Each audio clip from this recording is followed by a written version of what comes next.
ये जिस शरीरधारी को ये चार बातें मिल जाए वो रसिक सिरमौर हो जाएगा और उसका मित्र होगा मनमोहन ठाकुर।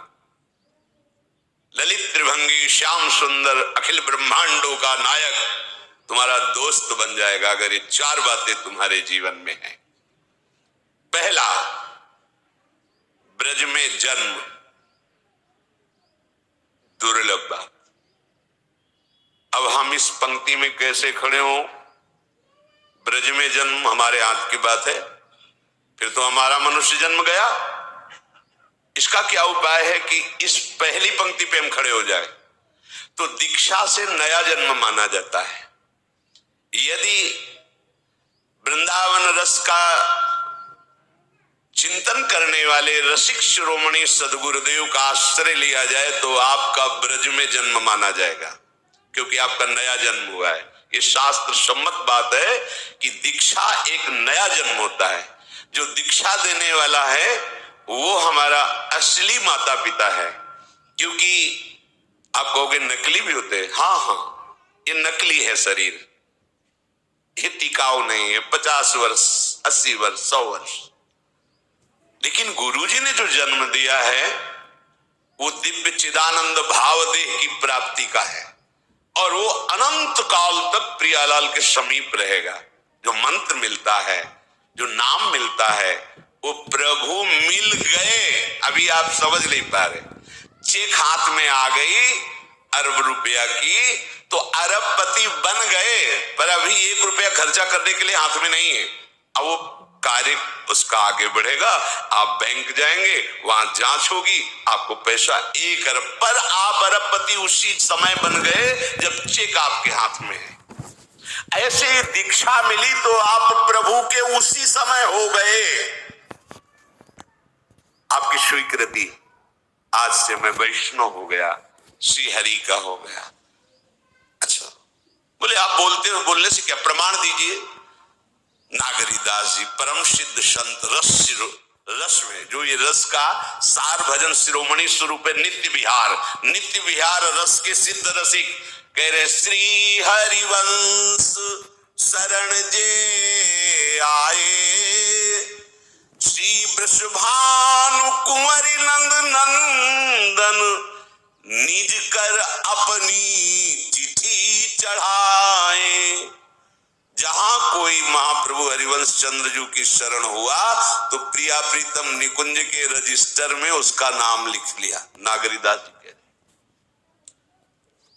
सही बात तो यह है कि उन्होंने हमें स्वीकार किया है, इसीलिए हमारी दीक्षा होती है, इसीलिए हमें सदगुरुदेव मिलते हैं। हमारे भाग्य का विषय नहीं। प्रियालाल ने मुझे घसीटा है, प्रियालाल मुझे स्वीकार किए। जिस दिन दीक्षा मिली उसी दिन चेक जैसे हाथ में मिली और अरबपति बने। उसी दिन आप प्रभु के हो गए, उसी दिन भगवत प्राप्ति के अधिकारी हो गए। अब जैसे आगे का प्रोसेस शुरू होता है, बैंक जाना, जांच करवाना, फिर सही निकलने पर रुपया मिलना, ऐसे ही अब आपकी जांच बैठेगी कि आप कैसे शरणागत हो। अगर आप कमजोर निकलते हो तो आपको फिर सहयोग मिलेगा भागवतिक, ऐसे मित्र मिलेंगे, ऐसा सत्संग मिलेगा, ऐसा शास्त्र स्वाध्याय होगा कि आपकी शरणागति नाटक न रह के सत्य हो जाएगी। इस मार्ग में यही तो बड़ा लाभ है कि झूठा खेले साचा होए। अगर नाटक से भजन करोगे तो तुम्हें सत्य भजनानंदी बना देंगे प्रभु। ये बड़े कृपालु है। तो दीक्षा नया जन्म माना जाता है। तो हमने यदि वृंदावन ब्रज के रसिक शिरोमणियों का आश्रय लेकर उनसे दीक्षा ली तो हमारा नया जन्म हो गया। शरीर का जन्म और दीक्षा का जन्म, इनमें दीक्षा का जन्म विशेष महत्वपूर्ण माना जाता है। तो एक शरीर का जन्म हुआ ब्रज में और एक हुआ दीक्षा का जन्म। तो हम शरीर के जन्म में तो ब्रह्मा के विधान से चलते हैं, लेकिन दीक्षा के जन्म में साक्षात श्री हरि के विधान से चलते हैं। हरि ने मुझे जन्म दे दिया, अब हम पक्के ब्रजवासी हुए, क्योंकि हमारा जन्म हो गया। क्या? दीक्षा जन्म। इसे कोई नहीं काट सकता त्रिभुवन में, ये सिद्धांत है। अच्छा, ब्रज में सुअर कुत्ता कीट पतंग के रूप में जन्मे, अहोभाग्य, महापुरुषों ने मांगा है। पर कह रहे दूजो मानुष तन, और कहीं मनुष्य शरीर से तो हम कथा कह सकते हैं, सुन सकते हैं, नाम कीर्तन कर सकते हैं, नृत्य कर सकते हैं, प्रभु के लिए चीख चीख कर पुकार सकते हैं और हम प्रभु की सेवा कर सकते हैं। लेकिन हम पशु पक्षी बने तो हम श्री जी की सेवा नहीं कर पाएंगे, हम प्रभु का यश नहीं गा पाएंगे, हमारी भाषा पशुवत रहेगी। वो दिव्य निकुंज की बात पे लगे, देखो ना यहाँ पशु पक्षी सब सौभाग्यशाली, पर कैसा जीवन। अगर मनुष्य जन्म है, देखो आप बैठे सत्संग सुन रहे, आप नाम कीर्तन, आप पद में नृत्य करेंगे, आनंदित होंगे। मनुष्य जन्म और ब्रज में जन्म, मनुष्य जन्म ब्रज में जन्म, जन्म का मतलब आप निराश नहीं होंगे, ये सिद्धांत मान लीजिए। दीक्षा एक नया जन्म, तो हम भी ब्रजवासी। हरिराम व्यास जी कह रहे ना, हे हरि हम कब हुई हैं ब्रजवासी।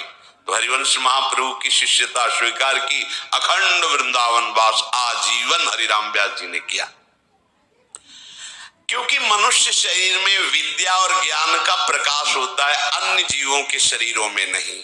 इसलिए मनुष्य जन्म और ब्रज में जन्म, और इसके बाद तीसरी बात कह रहे हैं, हरि मिलन की लालसा, भगवत प्राप्ति का उद्देश्य। ये जो चार बातें बता रहे बड़ी दुर्लभ है। ब्रज में जन्म, मनुष्य शरीर से जन्म, और हमारे हृदय में भगवत प्राप्ति की लालसा। बोले भगवत प्राप्ति की लालसा तो बहुत कठिन है। तो अब चौथी बात कर रहे, जो कृपा से कहीं सत्संग मिल जाए तो ये लालसा जागृत हो जाएगी भगवत प्राप्ति की।